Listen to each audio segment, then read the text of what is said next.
দেখো, এই ফ্রি ফায়ারটা সামান্য একটা গেম হলেও এটা যে অনেক মানুষের জীবন পরিবর্তন করে দিয়েছে, আবার অনেক মানুষের জীবন যে ধ্বংস করে দিয়েছে, এটা আমাদের সকলেরই জানা।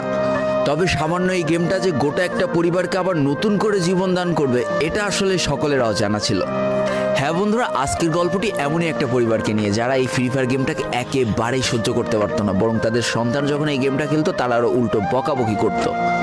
আর ভাগ্যের কি অপূর্ব লীলা খেলা, তখন সেই গেমটা আজকে গোটা পরিবারটাকে বাঁচিয়ে রেখেছে। আর এখন তার বাবা মাও উৎসাহ দেয় তাদের সন্তানকে যে ফ্রি ফায়ার খেলো। এজন্যই চলো জেনে আসি আসলে কি এমন ঘটেছিল ওই পরিবারটার সাথে। তো বেশি ব্যাকপ্যাক না করে ছোট্ট একটা ইন্ট্রো দিয়ে আজকের ভিডিও শুরু করা যায়। তো আজকের গল্পটা শুরু হতে চলেছে ছোট্ট একটা গ্রামের ছোট্ট একটা পরিবারকে নিয়ে। বাবা মা এবং তাদের দুই সন্তান অর্থাৎ দুই ভাই, ছোট্ট একটা পরিবার, খুব সুন্দরভাবে তাদের জীবনযাত্রা চলে যাচ্ছিল। বড় ভাই একটা কোম্পানিতে লেবারের চাকরি করে, বাবা কৃষি কাজ করে, আর তাদের ছোট সন্তান অর্থাৎ ছোট ছেলে কিন্তু ক্লাস 8-এ পড়াশোনা করে। দারিদ্রতার বেড়াজালে আটকে পড়া পরিবারকে সাপোর্ট দেওয়ার জন্য তাদের বড় ভাইকে খুব অল্প বয়সে কাজে চলে যেতে হয়েছে। এই জন্য বড় ভাইয়ের পড়াশোনাটা ঠিকমতো হয়ে ওঠেনি। তবে বাবা মার একটাই স্বপ্ন ছিল যে তাদের ছোট সন্তান অর্থাৎ ছোট ছেলে যাতে উচ্চশিক্ষায় শিক্ষিত হয়। এই জন্য বাবা কৃষিকাজ করলেও সারাদিন মাঠে তুমুল কষ্ট করে এসে বাসায় যখন এসে দেখতো তাদের ছোট সন্তান পড়াশোনা করতেছে, সমস্ত কষ্ট এক চান্সে দূর হয়ে যেত।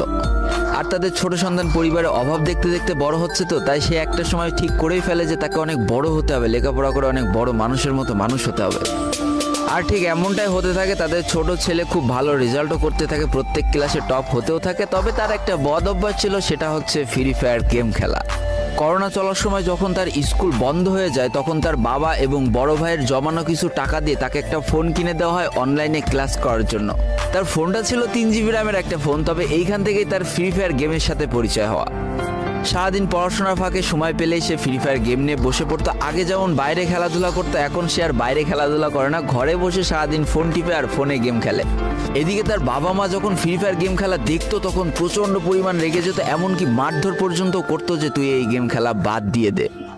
তবে তাদের ছোট ছেলে যতই বাবা মার বাধ্য সন্তান হোক না কেন, ফ্রি ফায়ার গেমটা ছাড়তে সে একেবারেই নারাজ। প্রথম দিকে পড়াশোনার ফাঁকে ফাঁকে গেম খেললো, যখন তার বাবা মা তাকে বকা শুরু করে তখন সে রাতের অন্ধকারে গেম খেলা শুরু করে। তবে বন্ধুরা, বলে রাখা ভালো, সে কিন্তু তার পড়াশোনা একেবারেই ঠিক রেখেছিল, অর্থাৎ গেমের কোনো কালো ছায়া পড়াশোনার উপরে কোনোদিনই সে পড়তে দেয়নি, যার কারণে তার রেজাল্টও মোটামুটি ভালোই হতো। এতদিন পর্যন্ত পরিবারের সবকিছু ঠিকঠাকই ছিল। এবার আস্তে আস্তে পরিবারটা একটু একটু করে ভাঙতে শুরু করবে। পরিবারের সকলের সম্মতিতে পরিবারের বড় ছেলের সাথে পাশের গ্রামের একটা মেয়ের বিবাহ সম্পন্ন করা হয়। আর যেন বিবাহের কয়েক মাস যেতে না যেতে বড় ভাইয়ের পরিবর্তন লক্ষ্য করতে শুরু করা যায়। এতদিন ছোট ভাইয়ের পড়াশোনা খরচ বড় ভাই আর বাবা মিলে চালিয়ে আসলেও এখন আর বড় ভাই কিন্তু ছোট ভাইয়ের পড়াশোনা খরচ দিতে রাজি হয় না।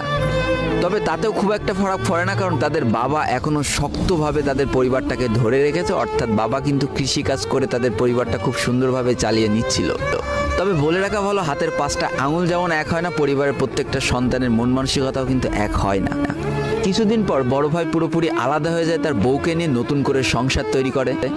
এমনকি একটা পর্যায়ে যে বড় ভাই তার পরিবারকে অস্বীকার করে দেয়, অর্থাৎ একটা টাকাও আর পরিবারে দিত না, সমস্ত টাকা সে নিজের সংসারেই খরচ করত। 4 জনের পরিবারটা ভেঙে যায় এখন 3 জনের পরিবার হয়ে গেল, বাবা মা আর তাদের ছোট সন্তান। এখন পুরো পরিবারের দায়িত্বটা বাবার উপরে পড়ায়। দিনরাত 24টা ঘন্টা হাড় ভাঙা খাটুনি করা শুরু করে দেয় তাদের বৃদ্ধ বাবা। এদিকে তাদের ছোট সন্তান সবটা কাছ থেকে দেখে অনেক কষ্ট পেত, তারপরেও তার করার কিছুই ছিল না, তাকে পড়াশোনাটা চালিয়ে যেতেই হবে, কারণ বাবা মার একমাত্র স্বপ্ন তাকে পড়াশোনা করে মানুষের মতো মানুষ হতে হবে। এদিকে বলে রাখা ভালো, পড়াশোনার পাশাপাশি কিন্তু সে ফ্রি ফায়ার গেমটা অনেক ভালো মতো খেলা শিখে গিয়েছিল। তার 3 GB র্যামের ফোন একটু ল্যাগ দিলেও মোটামুটি ভালোই খেলা যেত স্মুথ গ্রাফিক্সে। এমনকি সে আস্তে আস্তে টুর্নামেন্ট খেলাও শুরু করে। আর এখান থেকে যে টাকায় পেতো, 50 টাকা, 100 টাকা, 200 টাকা যা পেতো, সেই টাকাতে তার পরীক্ষার বই খাতা কিনতো, যাতে তার বাবার একটু কম পরিশ্রম করা লাগে, কম খাটনি করা লাগে। হাই রে, পরিবারের বড় ছেলে পরিবার থেকে আলাদা হয়ে গেল, আর ছোট ছেলে চিন্তা করছে বাবার কিভাবে কষ্ট কম করা লাগবে। এরই মাঝে সে একদিন চিন্তা করে, সে তো টুর্নামেন্টে অনেক ভালো পারফরমেন্স করছে, তাহলে তার একটা ইউটিউব চ্যানেল খোলার দরকার। অন্তত টুর্নামেন্টের ওই ম্যাচগুলো ইউটিউবে ছাড়লো, যদি কপালে ভালো কিছু লেখা থাকে। এমনই একদিন তার একটা টুর্নামেন্ট চলছিল, সে বারান্দায় বসে বসে টুর্নামেন্টটা খেলছিল। আর ঠিক সেই সময় তার বাবা হাড় ভাঙা খাটুনি করে মাঠ থেকে কেবলই বাসায় ঢুকছিল। এমন সময় তার ছেলের পড়াশোনা বাদ দিয়ে গেম খেলা দেখে বাবা প্রচণ্ড পরিমাণ রেগে যায় আর ফোনটা ধরে একটা আছাড় মেরে দেয়, যার কারণে তার ডিসপ্লেটা ফেটে যায়। সেই দিন সে ভাঙা ফোনটা আঁকড়ে ধরে অঝরে কেঁদেছিল, তার সমস্ত স্বপ্ন যেন এক নিমিষেই শেষ হয়ে গিয়েছিল। তারপরে সে স্কুলে যাওয়ার জন্য যে টাকা পেতো সেই টাকাগুলো জমিয়ে জমে একটা সময় তার ফোনের ডিসপ্লেটা ঠিক করে, আর ডিসপ্লে ঠিক করতে 1500 টাকা লেগেছিল, আর সময় লেগেছিল প্রায় 4.5 মাস। আর এই 4.5 মাসে সেই ইউটিউব চ্যানেলের যে জিমেলটা ছিল সেই জিমেলটাও সে ভুলে যায়, অর্থাৎ তার ইউটিউব চ্যানেলটাও নষ্ট হয়ে যায়। কিন্তু পরিবারের ছোট সন্তানরা একটু ঘাটতারা হয়, কোনোভাবে কোনো কিছুতে হার মানতে রাজি হয় না, যেমন আমি। তাই সে আবারও ফ্রি ফায়ার খেলা শুরু করে, আবারও নতুন করে ইউটিউব চ্যানেল খোলা শুরু করে। সব কিছু মোটামুটি ঠিকই চলছিল, পড়াশোনা সে আগের মতোই চলতেছে, এইদিকে টুর্নামেন্টও চলতেছে, এইদিকে ইউটিউবে আস্তে আস্তে তার সাবস্ক্রাইবারও বাড়া শুরু করে, একটা দুইটা এমন করতে করতে। কিন্তু হঠাৎ করে তাদের পরিবারটা জীবনের সব থেকে বড় একটা ধাক্কা খায়। যেহেতু তাদের বাবা কৃষিকাজ করে তাদের পরিবার চালাতে হিমশিম খাচ্ছিল, পরিবারের এত প্রেশার, 24 ঘন্টা হাড় ভাঙা